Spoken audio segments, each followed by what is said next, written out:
Hey guys, welcome back to my channel. This is Anastasia here with this week's Tmog recap. If you have not subscribed already, go ahead and click the subscribe button as well as the notification bell to get notified every time I post. I post new videos every single week about Tmog 2, Tmog OG, whatever Tmog show is airing at the time, as well as news updates. So if that interests you, go ahead and subscribe. Now I am going to be doing this week's episode a little bit differently. I got a lot of comments that you guys missed my Tmog OG recaps, and I have been skipping them because I felt like it was a little boring. But if you guys want to see them, I can definitely try my best to make it interesting. So what I'm going to do is I'm going to do Tmog OG and Tmog Young and Pregnant in this one video, but I am going to cut out a few of the scenes that I found very boring. So some of like, Kaya's scenes in the Tmog Young and Pregnant I cut out, and some of Amber's stuff in Tmog OG I cut out just because it wasn't really too interesting. That way we can blend it all together and have only the most interesting news updates about the episode together in one video. So that's what I'm going to be doing for this one, and if you guys like that better than my usual just doing Tmyp, let me know in the comments down below how you feel about this, and let's go ahead and get started. So this episode starts off with Mackenzie. She announces that she's giving her kids a chore list. She should also probably assign some to Josh. Speaking of Josh, while Mackenzie is explaining the chart, he is, as usual, sitting there like a lump on a log, looking barely conscious. Mackenzie is sick of it. She tells him, "You look like you hate everyone. You're so kind when we're not filming, but you just act like this when the cameras are rolling. You aren't even talking." All he says is, "Well, I'm listening." Doubt. Mackenzie storms out of the room saying, "I don't even want to be with him anymore. Get him out of Florida. My life would be so much better without him." And honestly, I can't even blame her. The girl is just saying what we've been saying this entire time. Cheyenne is getting induced in 5 days, but she hopes to have a natural birth before then.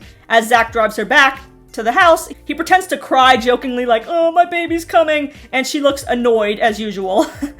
They did a membrane sweep on her, which sounds painful, I don't know what that is, to try to induce her labor, but all it does is put her in a lot of pain. Her mom says that when she had Ryder, all she did was curse at her the entire time, and that looks like it's gonna repeat itself. Taylor has been doing all the work around the house for Macy and driving the kids around, due to Macy's PTSD and PCOS and other P disorders. He tells Macy, "I feel helpless. I want to help you, and I don't know how. Tell me how to help you." She doesn't really tell him any tips, but she instead just tells him to go to her therapist, which he does a Zoom meeting with, and he discusses how he feels helpless with her. Kate and Ty get a rare visit with Carly at the park, although it is not filmed. Caitlin is really excited because she wants her other kids to see Carly as their sister. They got the whole family there, and they got Dawn, the adoption counselor. Gary speaks to a parenting coach about how Leah hates Amber.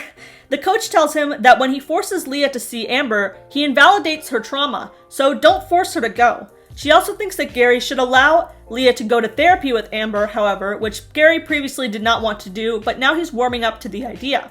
I really like that someone's telling Gary that it's not wrong to keep Leah away from Amber, because clearly she doesn't want to be around her, and she is at the age where they can respect that. Mackenzie feels bad about exploding on Josh, but instead of taking any responsibility for her own actions, or how she continues to sign up for the show when it's clear that Josh hates it, she just blames her blood sugar. Which I'm sure that does have an effect on mood swings, but she just completely 100% blames the diabetes. Wasn't me, it was the diabetes, which kind of just sounds like Amber blaming everything in the book except herself. I have gone psycho on Josh before. I just need to communicate that it's not me, it's my blood sugar. After meeting Carly in the park, they also go out to dinner with Brandon, Teresa, and Carly, also not filmed.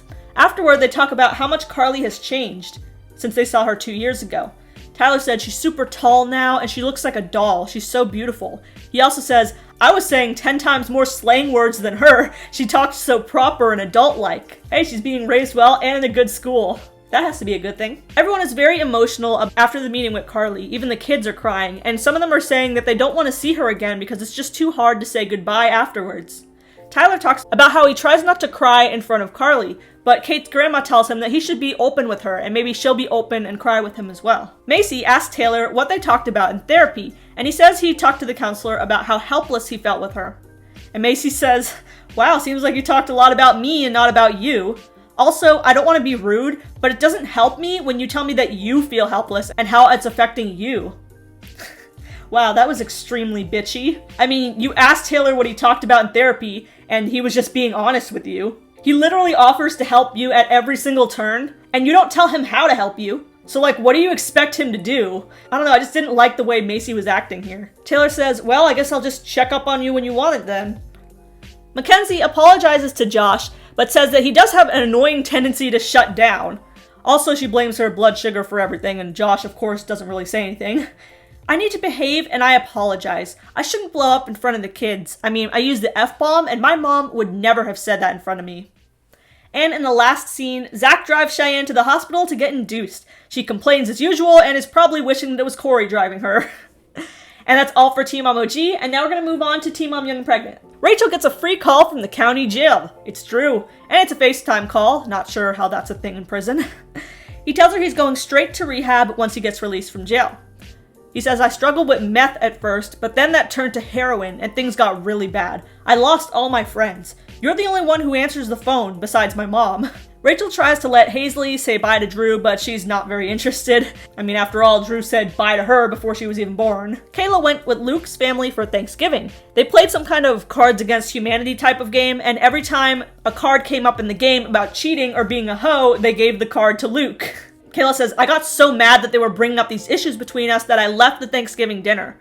Ryan, who, remember, that was her ex who she thought might be Isaiah's dad, Ryan picked me up from the family dinner and we drove around. I knew they were flirting when they went out to lunch together. You don't glue on fake eyelashes to meet up with someone you don't care about. Her producer asked her, did you guys hook up? Did you guys have sex? Yeah, I'm not gonna answer that. I plead the fifth, Kayla says. Why didn't you just say no then? If the answer was no, you would have said no. Kayla was getting some Thanksgiving car sex from Ryan. Luke knows that Ryan picked Kayla up and that she was getting stuffed more than the turkey, and he's not too happy about it. So it's time for virtual Zoom therapy. You ran away to get a reaction out of me. I was at home pregnant when you did what you did to me. That was a long time ago. Everything was good for years. We had a good life. We didn't need to do this. Next scene is Brianna. She says that her man Briggs is a TikTok star. But MTV blurs his handle when they show his cringy lip-syncing TikToks, which is hilarious. Like, MTV said, no free clout for you on this network. No, sir. TikTok girls are flirting in the comments section with Briggs, and Brianna actually caught a girl calling his phone. He let me look in his phone, and I looked, and he was flirting, texting with dozens of girls. But don't worry, he apologized and told me that he wants it to work. Her sister says, why do you even still bother when you saw that? I see a lot of effort. He's patient and understanding. I really think he meant it when he apologized. He feels really bad. Yeah, okay. But it's okay, Brianna. Karma is real. He might only be using you for clout, but MTV blurred his handle on the TikTok, so he gains nothing out of this. They won't even say Briggs' last name, so, I searched Briggs on TikTok, and I couldn't find him, and I don't think anyone else is gonna go searching that far to try to find this dude's last name either. So you can find satisfaction in that his clout goals failed. Rachel is driving around with boyfriend number 7, whatever his name is, and Hazley calls him Dad. They break into these smiles, and Rachel's like, oh, she's talking about you, OMG. And he says, it's weird seeing a tiny human being like, around me all the time. What an astute observation. Kayla and Luke are still in Zoom counseling. Maybe I'm nitpicking here, but this counselor looks a little bit too comfortable. She's like sitting on her bed in a blanket, dropping some curse words here and there. It's just a little weird. Luke says, I've been closed off all my life. I just have trouble putting things into words. Kayla says, all our issues are old. They stem from when I was pregnant. The counselor says, I see the love between you guys. You can make whatever the hell you want to work. And they both start crying. Brianna's mom is planning a trip and tells Vanessa and Brianna to each invite a friend. I have to say I am jealous of how often Brianna goes on vacations. Shockingly, Brianna does not want to invite either her man Briggs or her woman Ashley, her best friend. Things are rocky with Briggs, and I'm also arguing with Ashley over Briggs, so I don't want to invite either of them. Ashley does still hang out with Vanessa though, which is a little bit weird. But what's weirder is that Vanessa and Ashley are in the car together in the next scene, and Vanessa is snitching on her own damn sister and talking shit about her. Yeah, Brianna's totally losing herself in relationships. She always needs a man. Anyway, we're going on a vacation. Brianna did not want to invite you, so I'll invite you. Come along, it'll be fun. Bro, what? Like, Vanessa's weird. It's not a big deal that they're both close with Ashley, but when your sister literally said, I don't want Ashley there, and you just invite her anyway, and snitched to her that Brianna didn't want her there, like, what? Why would you tell her that? No loyalty. And so clearly trying to cause a fight. Just strange energy here. Luke told his whole family that Kayla cheated, which you can't really blame him for because Kayla did the same thing to him. Now Luke's mom and sister want to have a little chat with Kayla. Kayla meets up with her friend to chat about it. Meanwhile, her friend's toddler is saying, bitch, bitch, Bitch, you bitches. So while the toddler's calling out bitch, Kayla's got her little nose ring now, she's feeling confident, but she also asked her friend, can you come along with me to meet up with Luke's mom as backup? Like what, are they planning to fight? Next is Brianna. Vanessa tells Brianna that she took it upon herself to invite Ashley. Brianna's like, okay, I guess, but I just don't want to talk about Briggs when she gets here. Something tells me that Vanessa is gonna bring up Briggs. Like, she just loves stirring the pot, it seems like. Luke's mom is not happy with Kayla, and she vents to Luke's sister. Kayla's trying to get back at him for something from 2 years ago. That's fucked up. And you might have done more between then and now that we don't even know about. Luke's sister is also very riled up and angry, and you can tell that this is not going to go down well. Kayla knocks at Luke's mom's door with her friend along with her, and they come inside. They sit down, his mom asks, Kayla, how are you? In like this real fakey sounding voice, like you can tell she's mad. And that's where the episode cuts off. Although in the preview for the next episode, it looks like her and Luke's mom almost physically fight, so that's definitely going to be interesting. So that's all for this episode of Tmog and Tmyp. So if you guys like it when I kind of blend the recaps and talk about both episodes, go ahead and let me know down in the comments down below. Let me know what you thought of these episodes, and make sure to subscribe for more recaps every single week.